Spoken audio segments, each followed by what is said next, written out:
Amen. Bago po tayo magbasa ng salita ng Diyos, ulitin po natin hymn number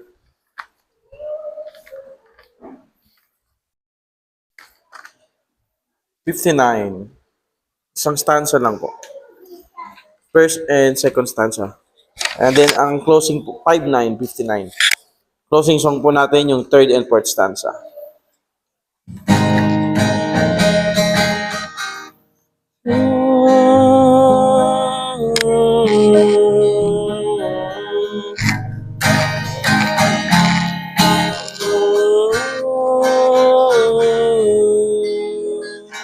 First stanza now, sing. My soul inside exile was out of life's sea, so burdened with sin and distress, till I heard a sweet voice saying, make me your choice, and I entered a haven of rest. I anchored my soul in the heaven of rest. I'll sail the wide seas no more. The tempest may sweep o'er the wide stormy deep. In Jesus I'm safe evermore. Second stanza now. I yielded myself to His tender embrace, and faith taking hold of the word. My fetters fell off, and I anchored my soul. The haven of rest is my Lord. I've anchored my soul in the haven of rest. I'll sail the wide seas no more. The tempest may sweep o'er the wide stormy deep. In Jesus I'm safe evermore. Praise the Lord. Let's open our Bible, get our Bible, and open it in Ecclesiastes, chapter 1. Ecclesiastes.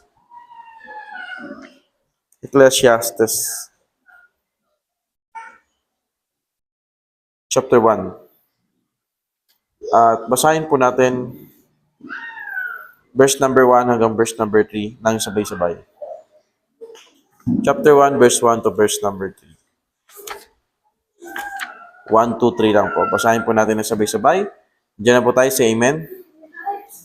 Amen. Ecclesiastes chapter 1, verse 1 to 3, all together read. The words of the preacher, the son of David, king in Jerusalem, vanity of vanities, said the preacher, vanity of vanities, all is vanity. What profit hath a man of all his labor, which he taketh under the sun? Let's pray. Gracious God, Father in heaven, we are so grateful this afternoon, this night that you have given to us. We thank you for your word, and as we have your word, may you bless us as we study your word, and may the Holy Spirit will guide us and encourage us this night. In Jesus' name we pray, amen. May be seated po mga kapatid. The Book of Ecclesiastes, isa po ito sa mga pinakapaborito kong libro ng Biblia.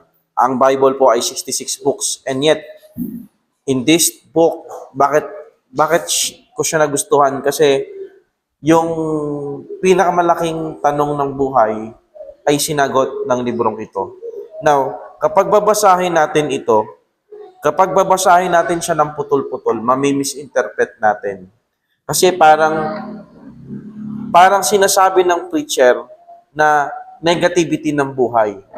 Pero you must take a look kung ano ang teachings ang pinupunto ng mga ngaral na ito sa kanyang sinasabi. And to do that, to get that, kailangan basahin mo siya ng kabuuan. Kaya pagdating sa chapter 12, the last chapter of this book, may makikita tayo diyang word na gold. Chapter 12, verse number 11. May makikita ka dyan na word na goads. Tignan po natin. Ang sabi po dito, the words of the wise are as goads, and as nails fastened by the master of assemblies, which are given from one shepherd. And further, by this, my son, be admonished of making many books there is no end, and much study is awareness of flesh. And then in verse number 13, ito yung conclusion ng writer. Ngayon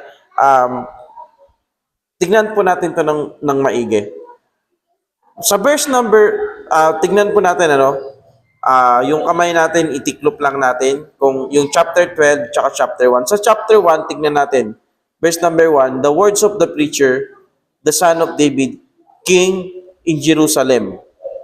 And then, nagsalita na yung preacher, nagsalita na yung mga ngaral, o nagsalita na yung teacher. Ngayon, yung nagsulat ng verse number 1, ibang persona siya. Doon sa nagpipreach sa verse number 2 ng chapter 1 hanggang sa chapter 12 ng verse number 8. Nakukuha natin? Parang ganito lang yan. Di ba meron tayong tinatawag sa English na first person, second person, third person. Pag first person, yun yung I, ako. Pag second person, ikaw. Pag person, tayo. Ngayon, yung verse number 2 ng chapter 1 at chapter 12 hanggang verse number 8, nakasulat to sa first person. Na yung sa verse number 1 ng chapter 1 at verse number 9 hanggang verse number 14 ng chapter 12, magkaibang tao to. Kasi wag nating isipin na isang tao lang to. Sa verse number 1, siya yung nagsusulat, nagre-record kung ano yung tinuturo ng teacher. Parang halimbawa ako, nagpipreach ako. Si Brother Ryan, parang ito ang preaching ni Pastor Jomar nung prayer meeting March 2022. Magsisi kayo sa inyong mga kasalanan sa haba. Tapos pagdating ng dulo, kaya naman, natutunan natin sa kanyang mga sinabi, parang ganun yun dito. Merong nagsusulat ng pinapangaral ng mga ngaral. Ngayon, bakit natin nasabi yan, Pastor Jomar? Importante ito, bakit? Kasi pagdating sa verse number 11, ng chapter 12, yung sinasabi daw ng teacher, yung sinasabi daw ng preacher ng mga ngaral, ay goads. Ano yung goads? Yung mga shepherd, meron niyang staff na merong tulis. May tulis siya sa dulo na kapag yung mga sheep o yung mga hayop, mga cow, hindi sila nagpapatuloy maglakad, tinutusok. Yun ang ibig sabihin ng goads. So, yung sinabi daw ng mga ngaral dito ni Solomon, ito daw ay goads. Anong ibig sabihin nun? Naggigising sa atin o nagtutulok sa atin kung ano ba talaga ang ibig sabihin ng buhay. Every time that we ask ourselves, bakit ba ako nag-i-exist? Sa philosophy ng tao na hindi mga naniniwala sa Diyos, ang divine sa kanila, yung universe, yung force. Kaya yung Star Wars, yan ang filosofiya nila. May the force be with you. The universe or the force is arranging things. Kaya andyan na yung mga astrology, etc. and etc. Which is hindi natin paniniwalaan. At ang definisyon ng buhay sa kanila is the meaning of life is you're there, nandyan ka, nag-exist ka. Pag namatay ka, wala na ang buhay. But that is a long time questions mula sa mga matatalinong tao na nabuhay sa mundo. But in the book of Ecclesiastes, it is very clear. And in verse number 13 of chapter 12, let us hear the conclusion of the whole matter. Sa lahat ng sinabi ng wise ni Solomon, ng preacher, ito yung conclusion yung taong hindi natin kilala to, yung taong nag-record ng preaching ng preacher. Ang sabi niya, ito ang conclusion. Ito ang point ng buhay. Ito ang dahilan kung bakit tayo nag-i-exist. This is the end of the funnel. Fear God and keep His commandment, for this is the whole duty of man. For God shall bring every work into judgment with every secret thing, whether it be good or whether it be evil. So pagbabasahin natin yung book of Ecclesiastes, palagi nating tatandaan yung last verses ng book. So titingnan natin. Pag hindi mo binasa yung last verse ng book, at hindi mo nire-recognize na ang buhay ay para sa Diyos, parang magkakaroon ka ng discouragement pag binabasa mo yung Ecclesiastes. Bakit? Verse number 2, walang kabuluhan, walang kabuluhan. Sabi ng mga ngaral, walang kabuluhan, walang kabuluhan. Lahat ay walang kabuluhan. Imagine mo, discouraged ka sa buhay, tapos biglang, walang kabuluhan, wala palang kabuluhan yung buhay ko. Ano ang mapapala ng tao sa lahat ng kanyang paghihirap sa ilalim ng araw? Parang walang kabuluhan.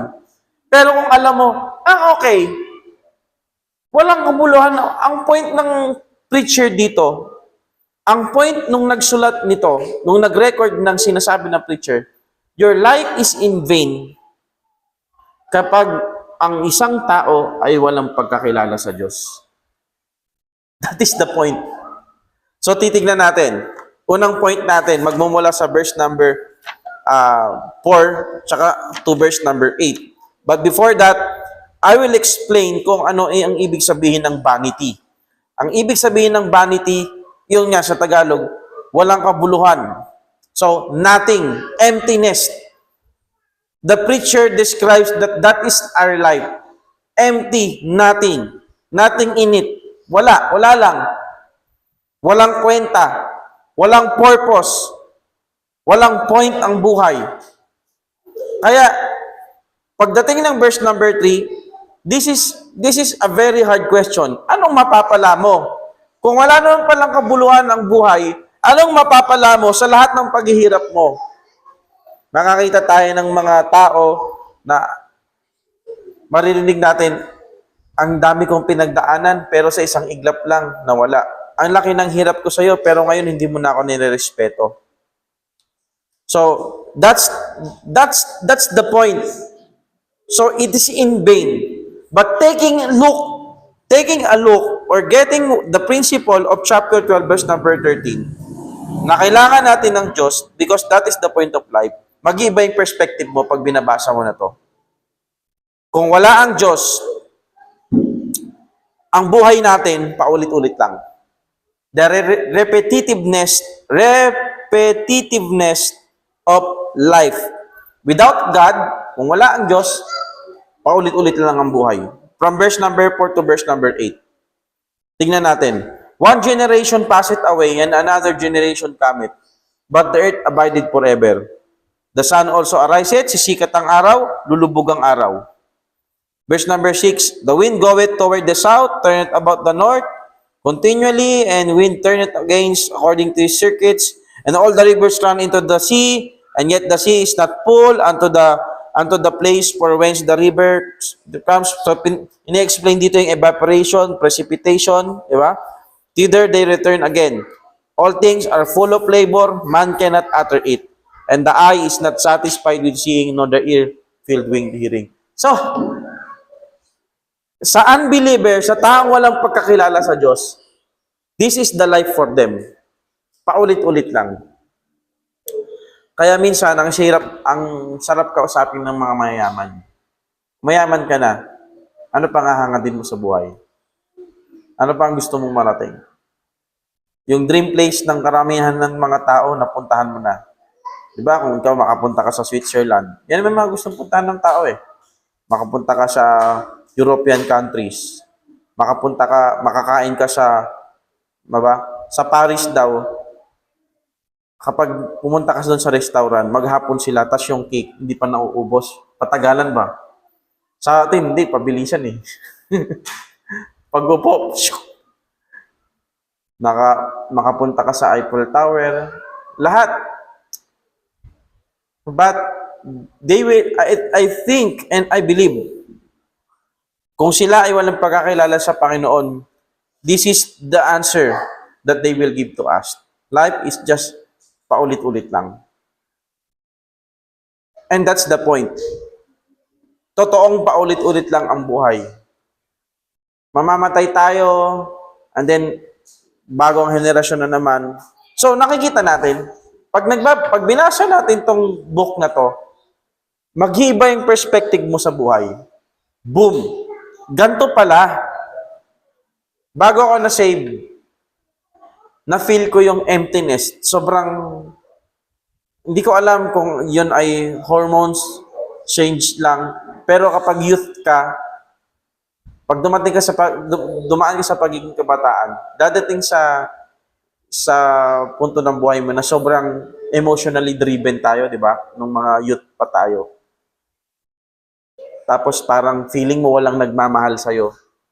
Ngayon, yung emptiness na yon na nangyari sa akin nung third year high school ako, it makes me question, ano ba talagang purpose ng buhay? Tapos uso pa nun yung mga palagi mo marinig, walang nagmamahal sa akin, ganun pag mga high school students eh.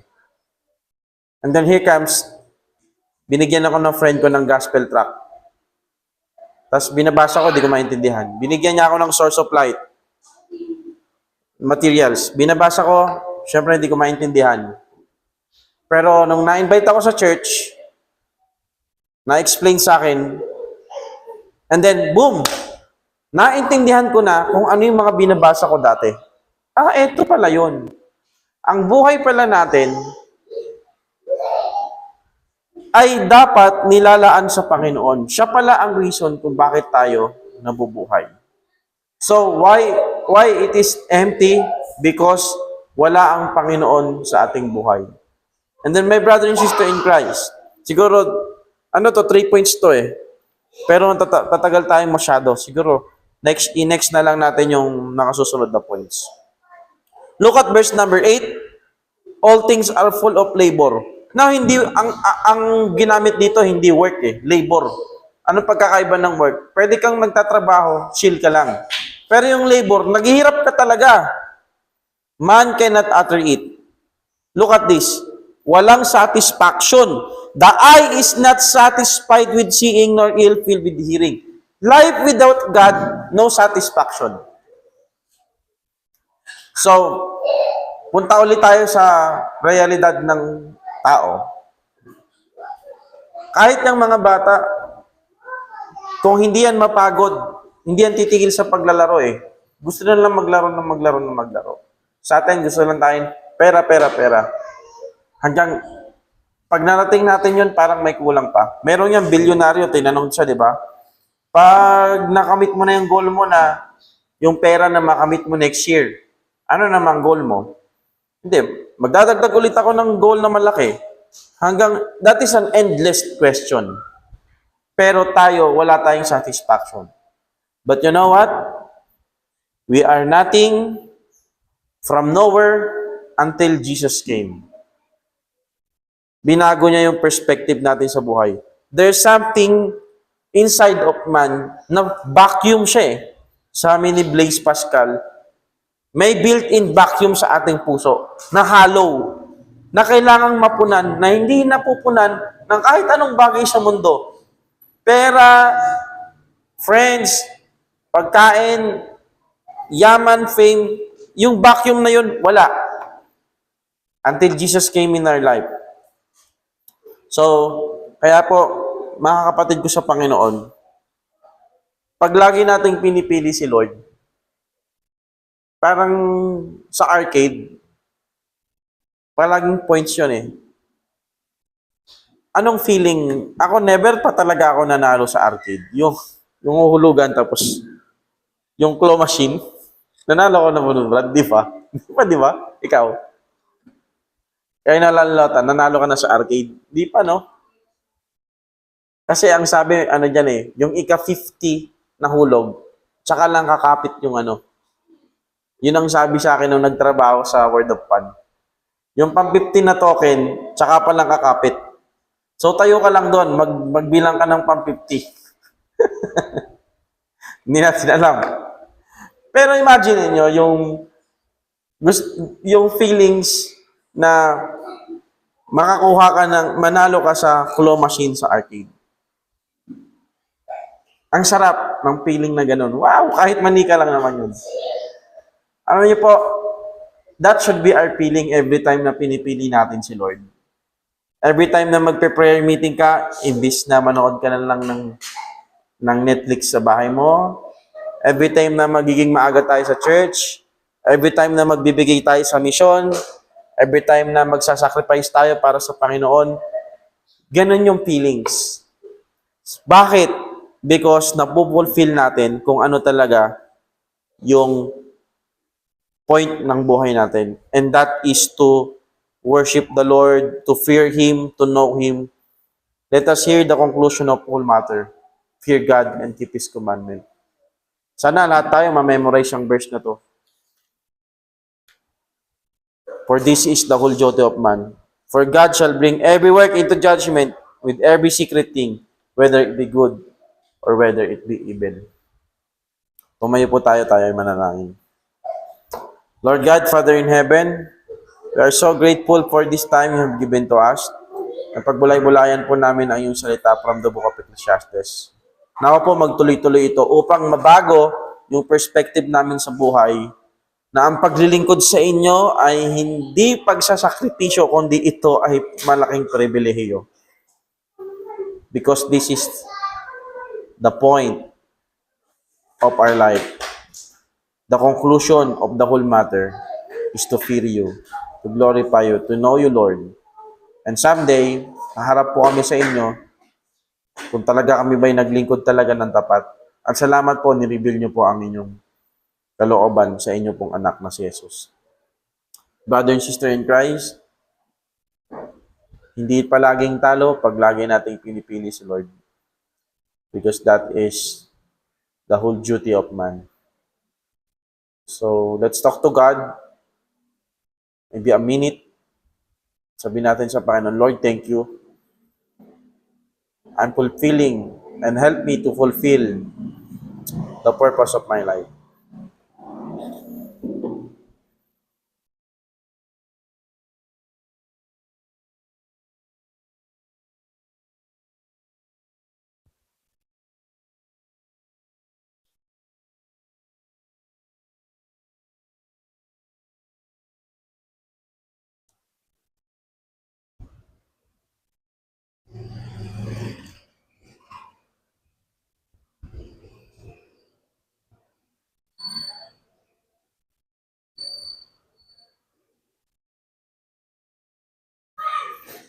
Once again, oh Father, kami po ay nagpapasalamat sa aming pong napakinggan. Dalangin po namin na palagi niyo po kami pagpalain at sa amin pong mga pagpapatuloy pa, sa aming mga practice, bless us, O God. At pinagpipray na din po namin yung aming offering, i-bless niyo po ito. At sa amin pong pananambahan bukas, bless us, O God.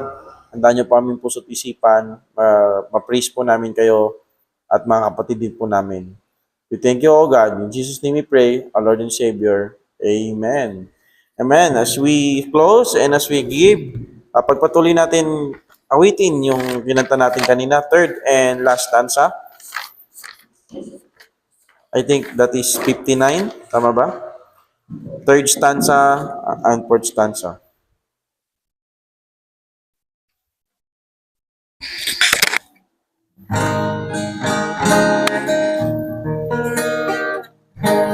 The song of my soul, ready sing. The song of my soul, since the Lord made me whole, has been the old story so blessed. of Jesus will save. Whosoever will have a home in the heaven of red. Cause now I banquet my soul in the heaven of rest. I'll sail the wide seas no more. The tempest may sweep, or the wild stormy deep. In Jesus I'm safe evermore. Last one now. Oh, come to the Savior, He patiently wait to save by His power divine. Come anchor your soul, come anchor your soul in the heaven of rest, and say, my beloved is mine. I banquet my soul in the heaven of rest. I'll sail the wide seas no more. The tempest may sweep, or the wild stormy deep. In Jesus I'm safe evermore. Amen. Tapos na po ito panambahan. God bless us all. Sister Helen, kakanta kayo bukas? Sasama ka ngayon mag-practice? Sige. Dito na lang tayo, paikot. Madali lang kakantahin natin. Ano lang, gitara lang tayo, gitara. Papasa ko yung lyrics.